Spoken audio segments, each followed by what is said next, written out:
Well, hello everyone, and welcome to this Facebook Live for Defeat Diabetes. And it's my pleasure, as always, to welcome Paul Mason.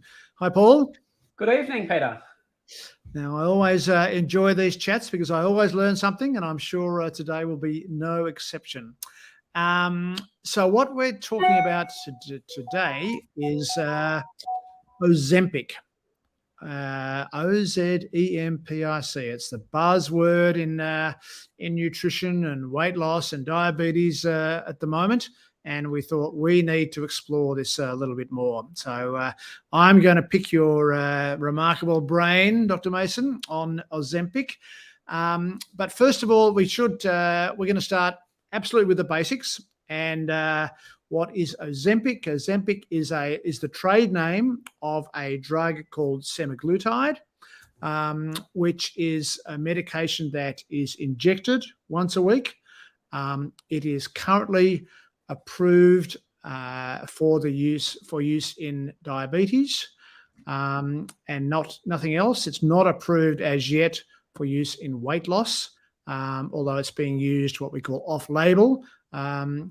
It's as we said, it's injected once a week. It's expensive, and it's in short supply. So that's the sort of current situation, if you like. But it's very popular. It's in short supply because a lot of people want to try it. And, well, you have to have been really living down a coal mine if you haven't heard about it. If it's been on the current affair TV shows and it's on social media, it's created a bit of a sensation, and it's so popular that it's running out, and doctors like you and I, we're being told not to prescribe it to people for weight loss and to reserve it for people with diabetes who it's actually indicated for or approved for.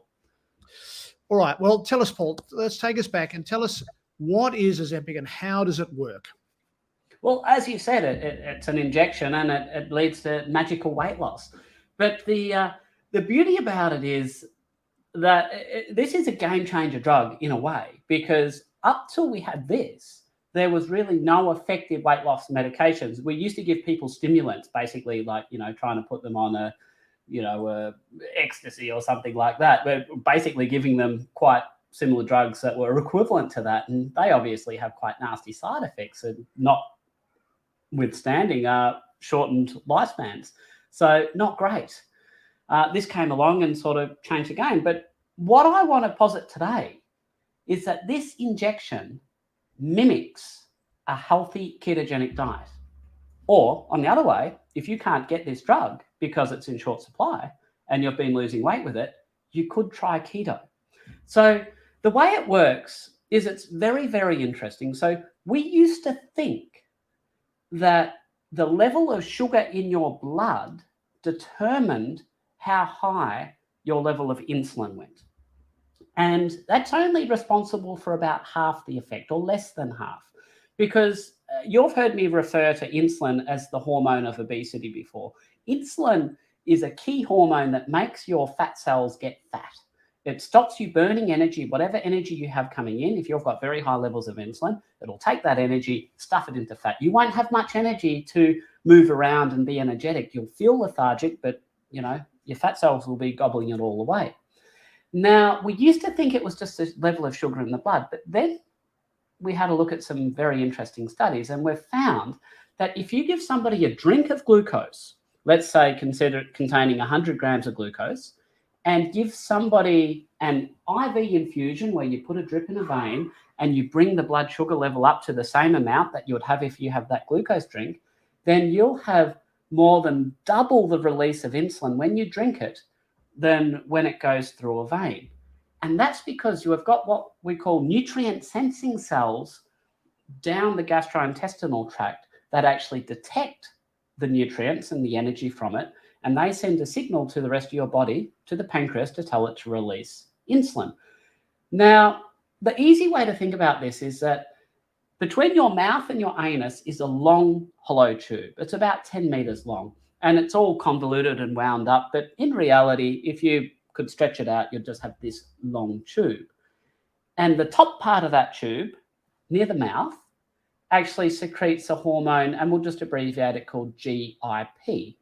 And this one tends to basically stimulate fat storage. If you actually stimulate this hormone, it doesn't just release insulin, it does a bunch of other things as well. But the net effect is that it stimulates fat storage. Now, further down the far end of the gastrointestinal tract, near the end, the other end, you release a hormone called glucagon-like peptide 1, GLP-1. And the effect of that is to actually reduce fat storage. And it has several wonderful mechanisms. It includes turning fat. So we normally think of fat as what we call white fat, which is just stored energy. But some of you may have heard of something called brown fat, which is fat that actually burns energy, generates heat, and actively burns energy. And this GLP-1 hormone that gets released from down the far end of the gastrointestinal tract, that can convert white fat towards brown fat. We actually call it beiging of fat because you're actually getting these little power plants in the cells in the fat that burn energy. And when you look at it under a microscope, it looks rather not quite brown, but a little bit beige. And the whole thing is that Ozempic works because it mimics this GLP-1. And that's obviously a good thing insofar as weight loss goes. It suppresses your appetite, which is great because we know that people, when they're on Ozempic injections, they're not as hungry. They just eat less. But the key thing is that we can actually mimic the effect of this GLP injection or GLP-1-like injection with diet. Now, the key thing to understand is that if you're having foods that are super, super, super processed and rapidly digested, then they can stimulate all the nutrient-sensing cells early on in the gastrointestinal tract, and they stimulate the GIP release. But then they get completely absorbed, and there's very little that gets down to the end of the gastrointestinal tract to stimulate the GLP signaling. So if you've just got GIP signaling from up top and you're not getting the GLP from down bottom, then that puts you in a fat storing mode. So if we were to change our diet and have foods that is less processed and will actually specifically stimulate GLP release, and I'm going to tell you exactly what those foods are later, then that puts your body in a fat burning zone, and that will be basically mimicking the Ozempic injection. So before we get onto the dietary sort of alternative, if you like, tell us a little bit about, I mean, every drug has its positive effects, and you've talked about the positive effect of weight loss and glucose control, but also has negative effects. Now, what are the sort of common and maybe some less common severe sort of side effects of Ozempic that the average person is going to have when they have that weekly injection? Oh, absolutely. So, and dare I say that because it is so effective in losing weight, that most people will put up with these side effects, but they're far from pleasant. And they come in the trifecta: nausea, vomiting, and diarrhea. Very, very common. And basically, people will increase their dose to try and a level that they can tolerate. And because people are so desperate to try and lose weight, they'll put up with levels of these, nausea and vomiting and diarrhea that, you shouldn't have to put up with. And I guess that's the key difference. If we're trying to mimic this drug with diet, you do not have those symptoms with diet. You shouldn't be feeling nauseous and like you want to vomit for half the day if you're on a healthy diet. Unfortunately, for some people on these injections, that is the price they have to pay to lose weight. So that's by far the most common. Okay. And what about the results, the science? What does the science tell us about how effective Ozempic is in firstly in diabetes control, and secondly in weight loss? Well, it's very effective in both. So there's been a couple of large-scale studies done now. So when we have a look at average blood sugar levels, which concerns everybody with diabetes, you and I bang on all the time about how the sugar in your blood is, what is going to damage your kidneys. It's what's going to increase your risk of going blind and increase your risk of having your toes lopped off and all these other disastrous things. Well, when we look at average blood sugar through that measure that we like called HbA1c, there's significant reductions. And that correlates very tightly with reductions in body weight as well. And while in some of the studies on average, there's sort of modest weight loss in the realm of 4 or 5 kilograms, there is no doubt that much, much larger weight losses are seen in a lot of patients, and 15, 20 kilograms thereabouts. But I know what you're going to say. You're just going to say, well, that just is sort of what we see with a ketogenic diet. And you'd be absolutely correct. We sort of see those kind of patterns when people go on a healthy diet. Some people lose 4 or 5 kilograms, and there's other people who lose massive amounts of weight. Well, some people would therefore say, well, I'd rather have an injection once a week than change my diet, because I like eating rubbish, and I don't want to change. So what therein lays the problem, Peter, because this is not a side effect of the drug, but it is a reality that when the studies have stopped giving people Ozempic injections, very predictably, their weight just comes back on. And this is not a cheap intervention that we're talking about, yeah? No. How much, would the average person be spending a week on this drug? $100 more. Yeah, that's especially in this day and age, very. What's the defeat diabetes at? $2? $2 a week. Yeah, that's right. Yeah, I think we win on that one. Yeah, so obviously we've got expense, we've got those side effects, but on the other hand, it is effective. There's no doubt it can be effective in that. Yeah. What about other conditions other than sort of, say, obesity and type 2 diabetes? Things like polycystic ovary or metabolic syndrome or one of these, or pre-diabetes. Would it be helpful in those conditions? Absolutely. So I haven't read any particular research on polycystic ovarian syndrome, but I would imagine that it would help. But certainly the data on metabolic syndrome, if we have a look at the constellation of symptoms that we see within metabolic syndrome, which includes a fat waist, high triglyceride levels, and low HDL, what we call dyslipidemia, high fasting blood glucose levels, high blood pressure, then these things all tend to improve with Ozempic injections. Incidentally, they all tend to improve on healthy ketogenic diets. Sure. Yep. Okay. So just explain again how the ketogenic diet or a very low carb diet mimics Ozempic. Works in the same way. Okay. Well, let's imagine you've got your gastrointestinal tract, which is, we've unfurled it, and you've got this long tube. So at the top, you've got, when you stimulate the nutrient sensors at the top, think of that as being obesogenic, contributing to obesity and worse blood sugar control. And down the far end of the gastrointestinal tract, where we have this thing called glucagon-like peptide 1, where that gets released, that actually has anti-obesogenic effects. Now, if we can disproportionately stimulate the one down the far end without overly stimulating the one at the top, then you'll put your body into a weight loss mode. You'll put your body into a mode where you can reverse fatty liver, where you can treat metabolic syndrome, where your blood sugar levels will go down. Basically, all of these things that we used to call syndrome X or metabolic syndrome, they all have potential to get better. Now, there is a caveat here, and I do want to point something out, is that if you have combined stimulation of both these, or release of both these peptide hormones, then that can be very, very good at gaining weight. So you don't want to really turbocharge them and stimulate them both together. That can be a problem.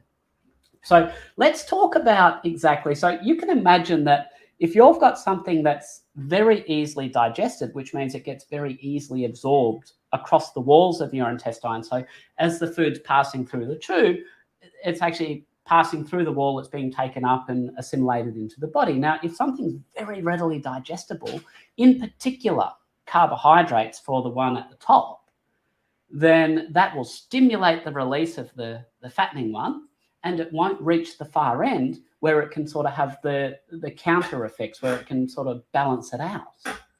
Now, the thing that's most strongly releases it from the far end is actually not a nutrient, but something called bile.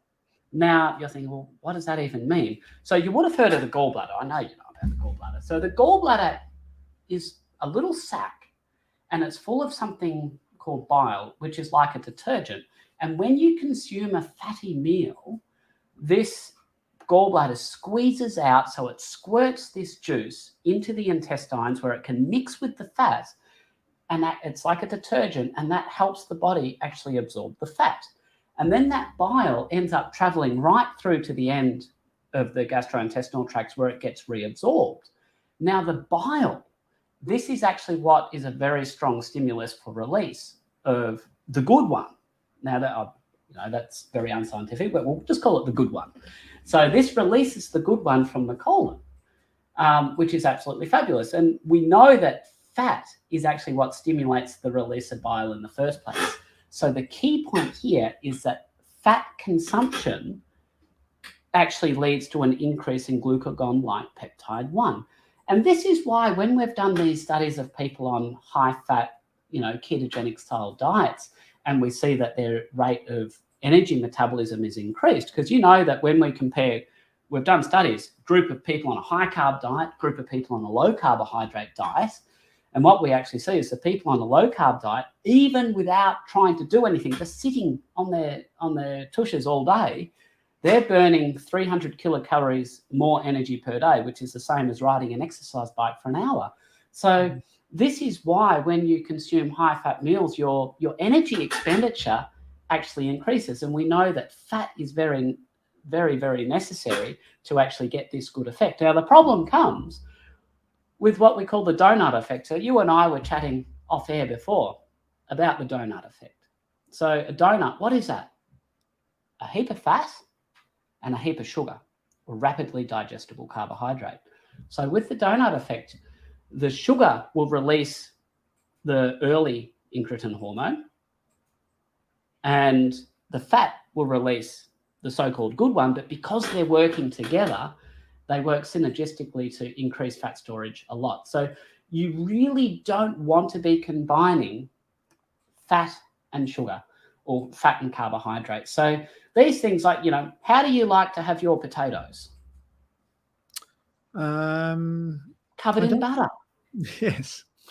So, but when we understand the effect of these hormones, that's really the wrong thing to be doing.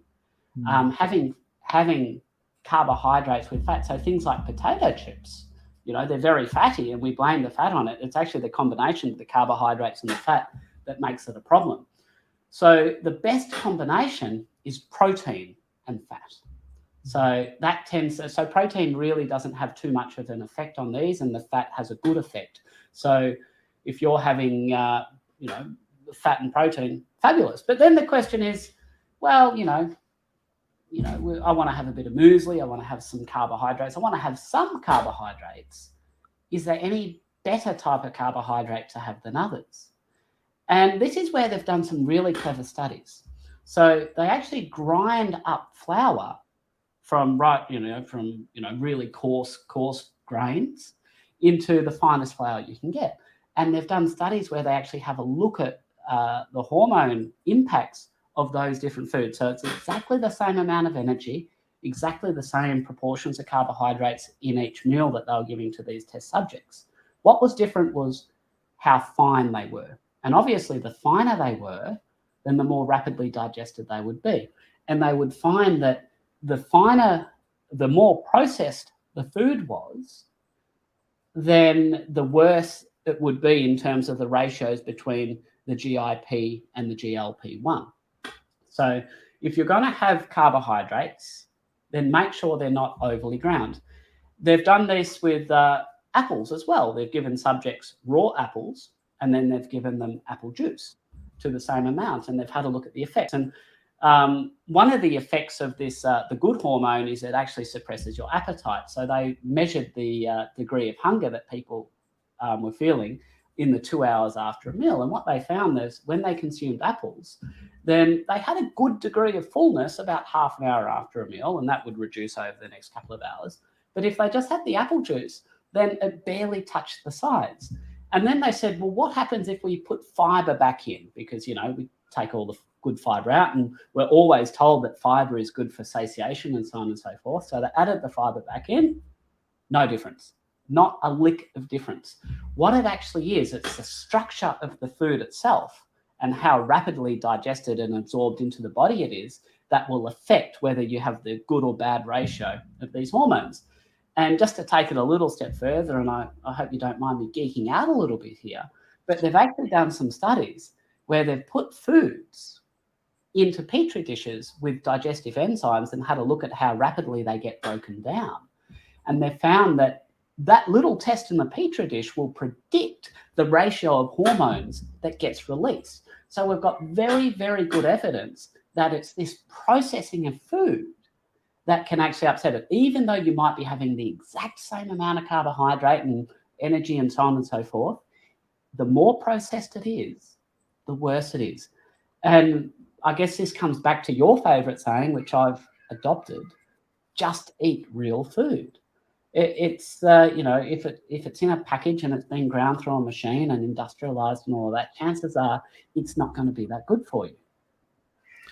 So basically, we've got two roughly equivalent methods of reducing weight and improving glucose control.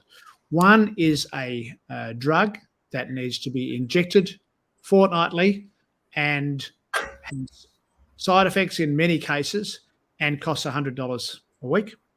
Or we've got a dietary approach, a ketogenic, very low carb approach that mimics, has the same effect and does not have side effects and costs considerably less than $100 a week. Is that a fair summation of it all?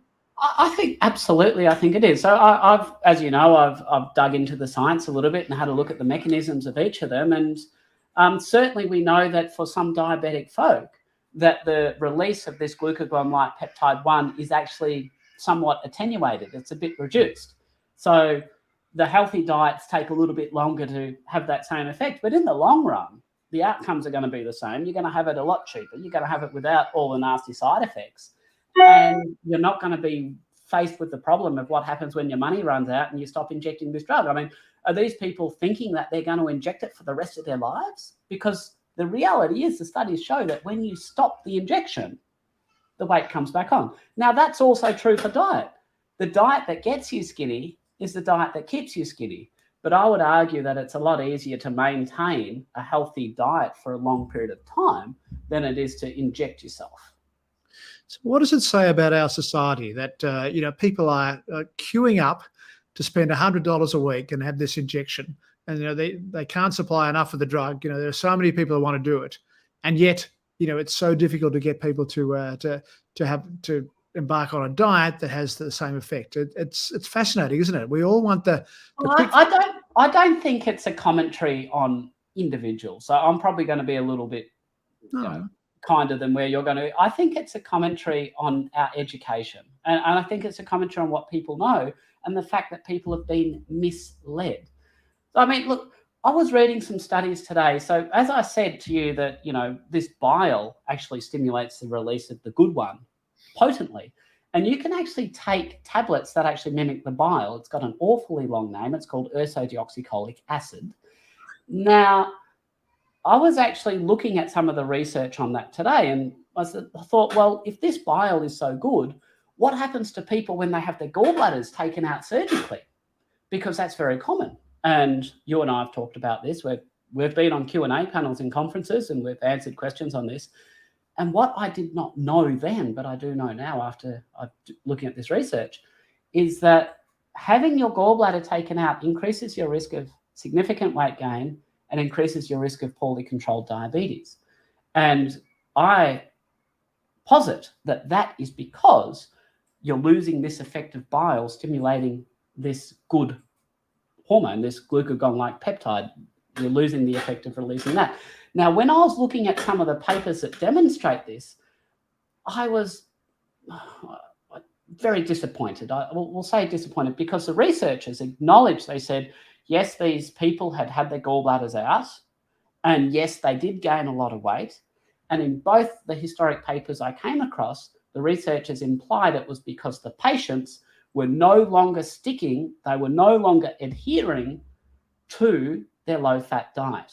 And get this, in one of the papers, despite the patients claiming they were doing so, they basically called the patients liars because they gained weight on the low-fat diet, which, you know, was in the minds of the researchers was the way to lose weight. And, you know, that just baffles me. So I don't blame people for saying, I'm so confused by all of this, I'm just going to inject myself because I've got no clue about diet. The simple fact is people have been getting so much bad information and misinformation has been coming from the very scientists. I mean, this is cognitive dissonance at its worst, basically saying you're not losing weight following my diet, therefore you must be lying, you're not following my diet.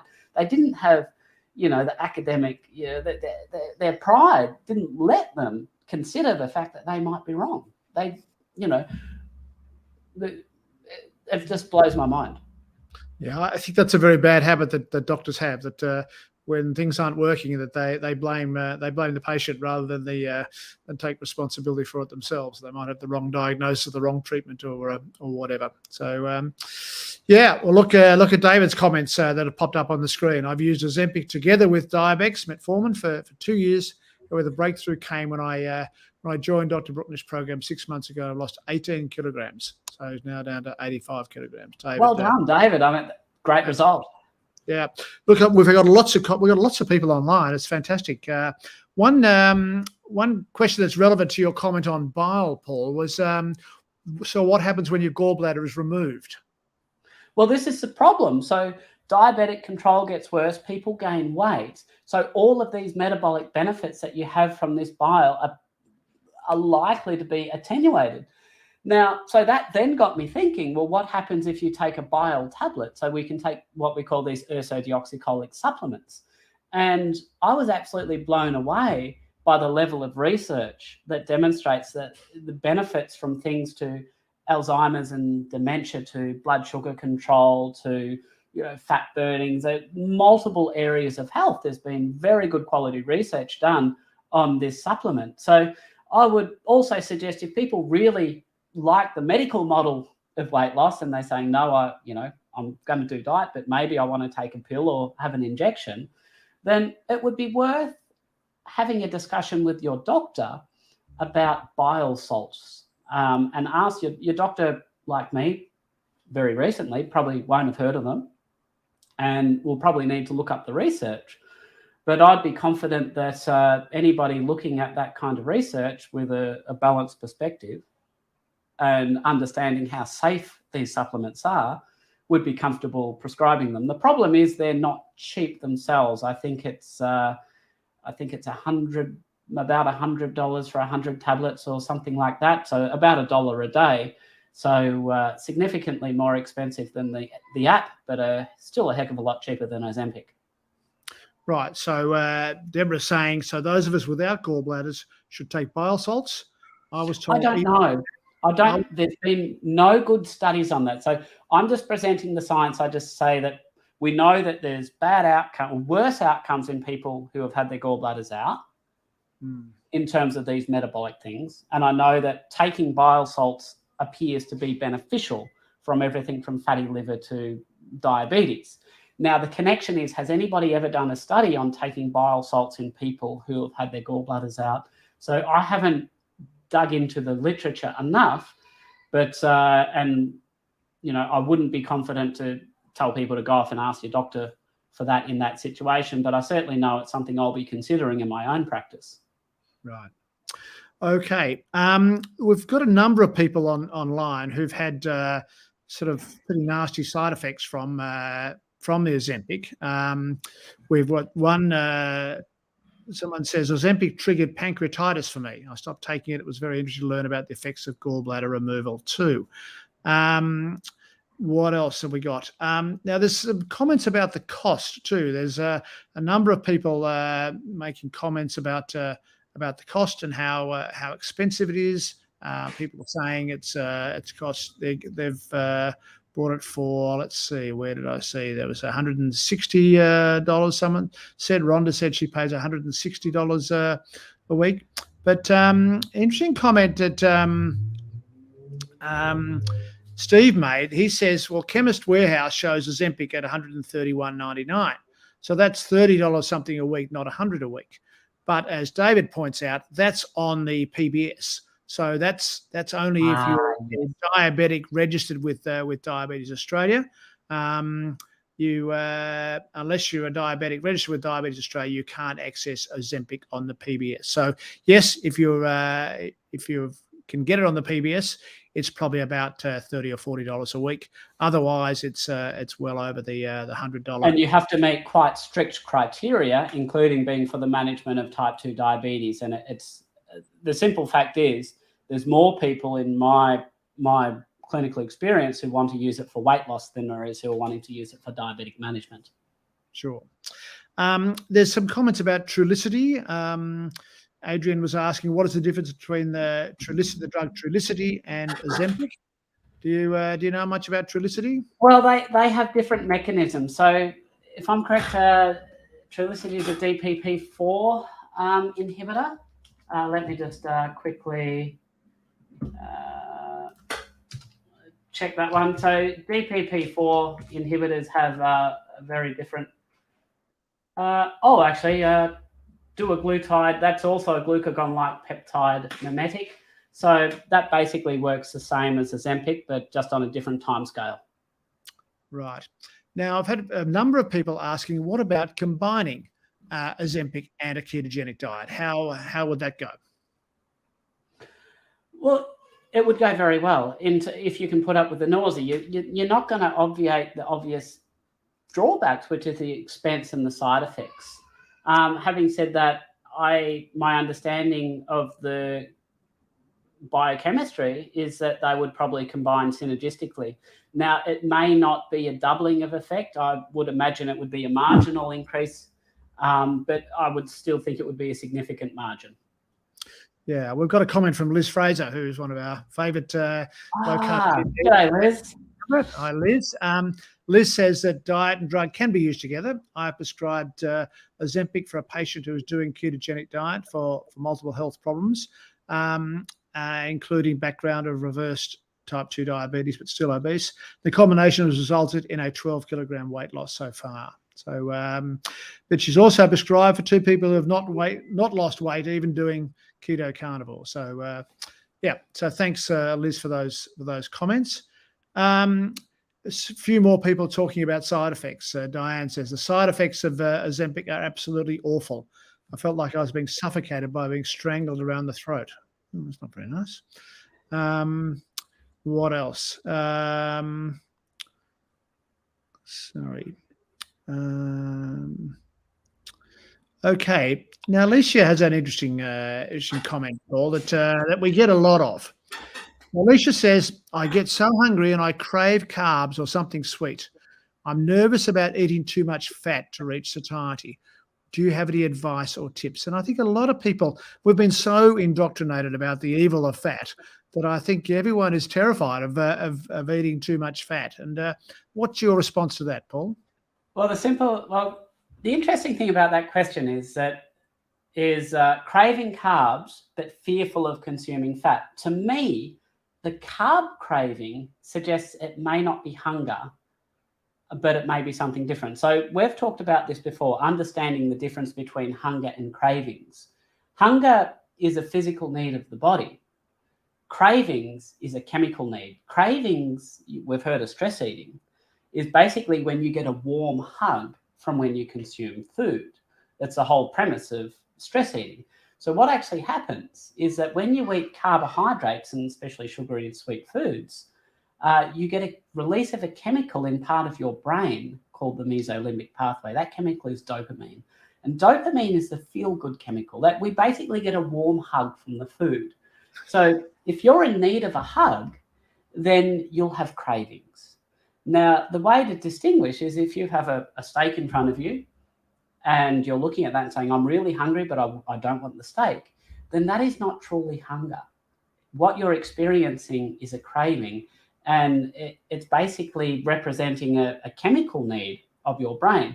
Now, I see this in people who often have conditions of, they may have depression and anxiety and associated side effects, and I won't go into all the details on that right now. But we often see cravings are quite strong in people who have these conditions because it likely represents a bit of a deficiency of this dopamine in their brains to begin with.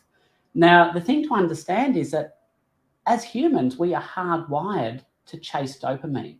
So the very behaviors that the survival of a human species depends on is procreation and eating.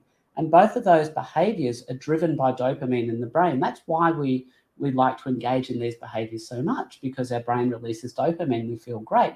Now, so we're hardwired to chase dopamine. So if you've got lower levels of dopamine in your brain to begin with, then you're basically going to be living in a bit of a black cloud. And the easiest way that you can get some transient respite from that is by eating some carbs, eating some sweet food. That squirts a little bit of dopamine into that part of your brain, and just transiently you'll feel better. So that's the very premise of exactly what stress eating is, or comfort eating. You know, we have lots of euphemisms for it.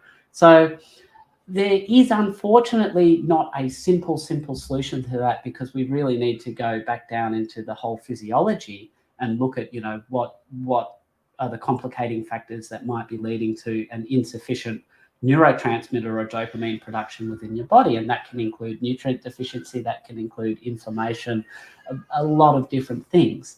But at the end of the day, it's important to be able to distinguish between what a craving is and what true hunger is. And if you're looking at steak and saying, I'm hungry, but I don't want the steak, then you're probably not hungry. You are probably craving.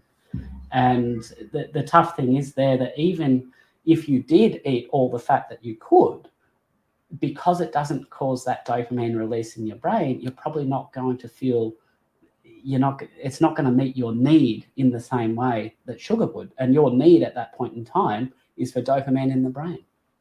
Right. Good. We keep hearing people talking about the horrific side effects they've had from Ozempic. Deborah says, my husband had really bad side effects, very grumpy, couldn't stand the smell of food, and even suicidal. But, amazing. Okay. Right. We've got lots of questions. Let's see. Someone mentioned that their Trulicity is $42.50 for 5 jabs. So there's a piece of information for you. David wants to know, how do I reduce Diabex, metformin, and reduce my blood sugar levels and HbA1c? Well, I mean, that's a multifaceted question. And I mean, obviously, what are you doing with the diet? And, you know, I don't know that it's possible to answer that without getting more information about exactly what's going on with David's particular situation. I mean, obviously, at the end of the day, the sugar in your bloodstream has to come from what goes into your mouth. And if you understand that carbohydrates are literally chains of sugar molecules, then that's going to be very important. The other thing to understand is that, you know, the type of processing of the foods you're having. If you're having very processed foods, and that's going to affect the GIP and GLP-1 ratios, and that can be a problem. There are multiple other problems that can affect HbA1c. So I think we just need more information. Okay, right. I'm going to churn through a whole bunch of questions now. Trace wants to know, will this help with menopause if you don't have diabetes? Probably not. I don't see a particular mechanism for it benefiting menopause. Right. Okay. I'm a type 2 diabetic following low carb for 6 weeks now, have become very carb sensitive, and my blood glucose is constantly very elevated. Any suggestions? Look, 10% of people who are diagnosed with type 2 diabetes also have an autoimmune component. And that's often overlooked, and that can lead to, I guess, some of these people that are a bit more fragile as diabetes. So it might be worth having a chat with your doctor or endocrinologist about testing for an autoimmune component. It's what we call LADA, or latent autoimmune diabetes of adulthood. Right. Okay. Terence wants to know if you've heard of Exipure from the USA, which claims to increase brown fat, all natural ingredients from root and leaf extracts for weight loss. Ever heard of that? I haven't heard of it. I'm inherently skeptical. Okay. Right. Mary comes up with the common question that we get that we should quickly answer again. My concern with high-fat, high-protein diet is the increase in cholesterol and LDLs. Yeah, In so 30 seconds. that's not a concern. The data that we have shows that on average, people with higher LDL levels live longer. And that might be a surprise because we've demonized LDL by calling it bad cholesterol, but the data says otherwise. Okay. Righto, what have we got? Is there a healthy food to trigger dopamine? Yes and no. I mean, I'm sure I love the foods that I eat, and I love fatty protein, and I'm sure that gives me a good dopamine release, but it doesn't do the same as sugar. So all food will release dopamine to a degree. Now, there is a bit of a caveat here. So I used to talk about cheese being wonderfully healthy. And as I said on one of these podcasts a little while ago, that dairy actually has a form of morphine in it, which is an addictive chemical. It's called casomorphine.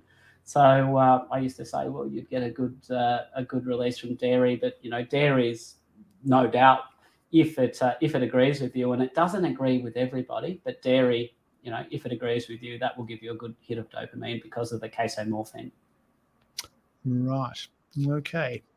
Right. I think that's just most of the questions that I think we've got through. A lot of people, are commenting about the fact that they'd much rather go on a ketogenic diet than spend $100 a week on an injection. But I don't blame them, to be honest. I think that sounds pretty reasonable. So let's just summarize to finish, Paul.